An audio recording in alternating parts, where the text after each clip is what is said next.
Madame la sénatrice, bonjour. Bonjour. Merci de nous accueillir dans la salle des conférences du Sénat. Vous êtes sénatrice de la Charente depuis 2008. Qu'est-ce qui explique cet intérêt constant et croissant même sur les sols? Mes grands-parents, paternels et maternels, étaient agriculteurs dans le Massif central. Ils produisaient quoi? Ils élevaient?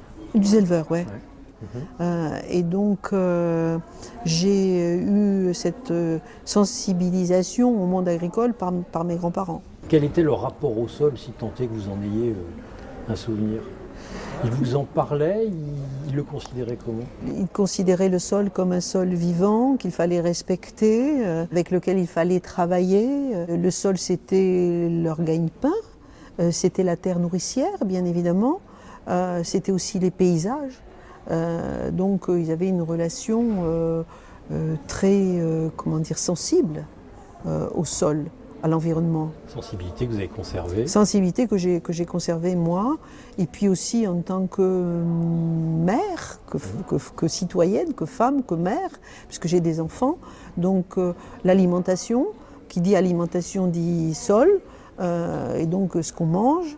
Et puis ensuite, bien évidemment, les rencontres que j'ai faites dans le monde agricole avec Paul François, que je connais très bien. Un agriculteur contaminé par le lasso. Exactement, voilà, et qui a bataillé contre Monsanto en particulier. Et les sols, j'y suis arrivée aussi parce que pendant le Covid, alors qu'on nous demandait de penser au monde d'après, eu égard au bouleversement des écosystèmes dus à nos excès humains, j'avais travaillé sur une proposition de loi constitutionnelle pour faire rentrer dans la Constitution les biens communs comme l'eau, l'air, les sols, etc. Et donc sortir de remettre en question le droit de propriété, la liberté d'entreprendre. Ah oui, remettre en question le droit de propriété en France. Oui, oui. Vous attendiez pas un succès? Non, mais je pensais que le contexte, justement, pouvait être favorable. Et donc, avec conviction, force et conviction, ici, le texte a été, par mon groupe politique, inscrit dans une niche parlementaire et venu en débat. Le débat a été d'ailleurs tout à fait intéressant. Hein. Évidemment, le texte n'a pas été voté. Pourquoi? Quels arguments? Parce que l'eau est déjà considérée comme un bien commun. Oui, mais l'air aussi, je crois. La question du remise en question du droit de propriété, de la liberté d'entreprendre, c'est ce qui est évidemment gêné dans la Constitution. Parce que considérer constitutionnellement le sol comme un bien commun, forcément, vient marcher sur les pieds du sacro-saint droit de propriété. En tout cas, ça se percute. Et donc là, on comprend bien, mais pas le moment. Enfin, de toute façon, c'est jamais le moment.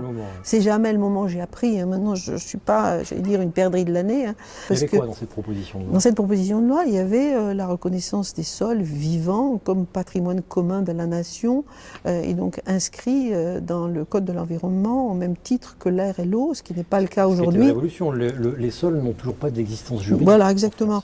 Ils sont dans le code de l'urbanisme, ils sont dans le code de l'environnement, ils sont dans le code rural. Ils sont partout, mais nulle part. Voilà. Donc là, c'était de les inscrire vraiment au même titre que l'eau et l'air, où il y a des politiques définies, patrimoine commun de la nation, dans le code de l'environnement, qu'on reconnaisse les fonctionnalités du sol. Et j'avais un diagnostic dans ma proposition de loi également pour arriver à les mesurer, pour prendre conscience, apprendre, connaître et donc après avoir des politiques qui ont du sens, y compris et en soutien au monde agricole, parce que pour une bonne alimentation, une bonne production, pour notre souveraineté alimentaire. Alors pourquoi c'est pas passé tel que vous la présentez? Il y a que des vertus. Mais il y avait que des vertus, sauf que la proposition de loi est inscrite en même temps que nous avions les mouvements agricoles. C'était donc 2024, février 2024, donc avec une FNSEA, pour ne pas la citer, très vindicative. Et donc il m'a été clairement dit, si tu viens avec un accord signé de la FNSEA, on vote le texte, sinon on ne le vote pas, quoi. Donc on voit la FNSEA qui a fait en sorte que la loi soit... Voilà, on voit le poids des lobbies, que ce soit des lobbies industriels, des lobbies syndicaux, enfin des lobbies divers et variés, le poids des lobbies sur le Parlement. Les chambres d'agriculture disent on a voté contre cette loi, surtout parce qu'elle allait être redondante avec l'inévitable arrivée en droit français, la directive cadre sur les sols. Donc elle n'aurait servi à rien. Ouais, encore une excuse. Justement, on pouvait anticiper, je l'ai dit d'ailleurs, parce que là, dans la discussion... Préparer le monde agricole à l'arrivée de la directive. Mais bien sûr, on aurait pu au contraire être être beaucoup plus innovants, préparés et amenés, beaucoup plus riches dans nos propositions. C'était aussi le sens. Mais est-ce que les élus de la République, en particulier les élus des collectivités locales, ne sont pas schizophrènes avec la question des sols? Ils ont compris l'intérêt de préserver les sols, en même temps ils veulent aménager, ils veulent bâtir parce qu'on leur demande de construire pour faire baisser le prix du foncier, etc.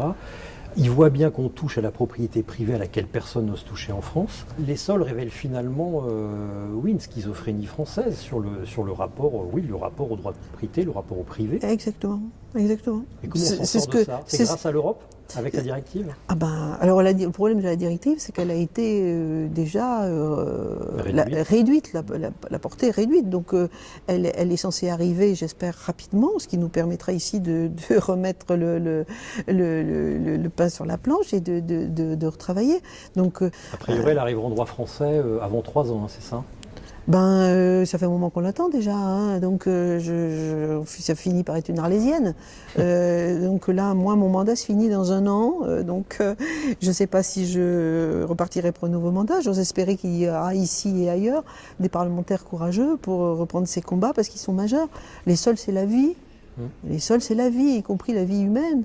Donc on doit absolument les protéger. Les sols, c'est aussi l'eau. Enfin, on voit aujourd'hui les problématiques, la qualité de l'eau, c'est catastrophique. C'est épouvantable, donc tout est lié.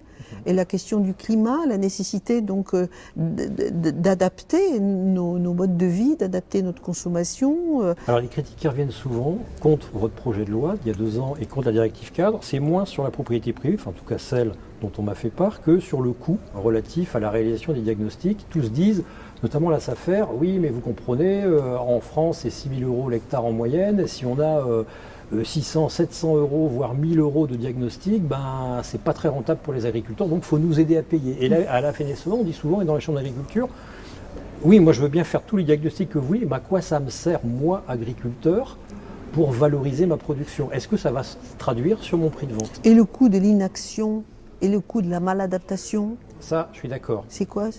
On le fait? Mais répondez factuellement sur ces 2 arguments. 1, ça coûte trop cher les diagnostics par rapport au prix de vente des terres. Et 2, est-ce que ça va me permettre, moi, agriculteur, de vendre plus cher mes produits?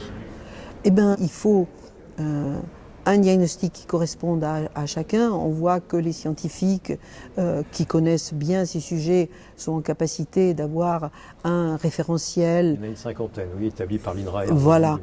Et s'il y a une politique nationale pour aider justement à un coût qui puisse être un coût raisonnable, je pense que c'est gagnant pour tout le monde, y compris pour le monde agricole, qui aura l'outil nécessaire pour justement adapter baisser les coûts en multipliant les diagnostics. Oui, on voilà. est dans le monde agricole aussi. Je pense, oui. Alors, les paiements pour services environnementaux, par exemple, les PSE.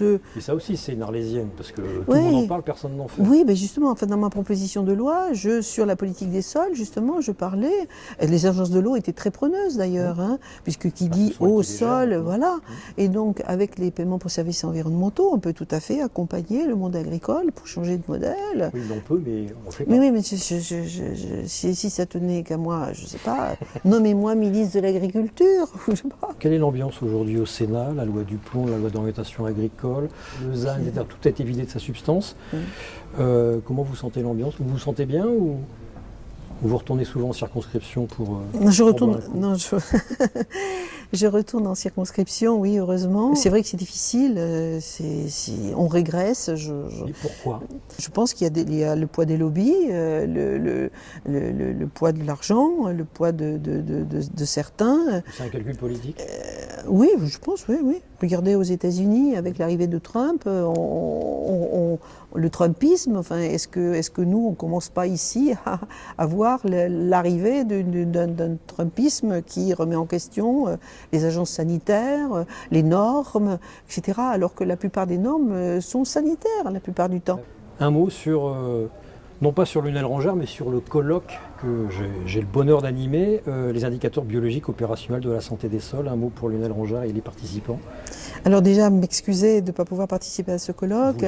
J'ai été invitée, je trouve on a la chance en France d'avoir des scientifiques de renom qui font un travail exemplaire, formidable, comme Lionel Ranjard et ses équipes, et qui permettent justement de vulgariser. C'est parce que c'est pas si simple. Moi-même, j'ai appris énormément de choses et je continue à apprendre. Donc c'est déjà passionnant. On a la chance d'avoir ces scientifiques-là. Il faut bien évidemment que les politiques se parlent et s'emparent de ce qu'ils nous disent, que ce soit pour bien évidemment dans le cadre de l'adaptation au changement climatique, etc. Donc oui, et j'allais dire, faites-vous entendre encore plus fort les scientifiques. Ils l'ont. Oui, je les ai invités et ils sont venus, on a carotté, si j'ose dire, on a carotté dans le jardin du Luxembourg. Ça n'a pas empêché malheureusement que ma proposition de loi ne passe pas, mais j'ai pas dit mon dernier mot et nous n'avons pas dit notre dernier mot. Donc je veux dire, le combat continue plus que jamais. Merci Nicole Bonnefoy. Non, merci à vous.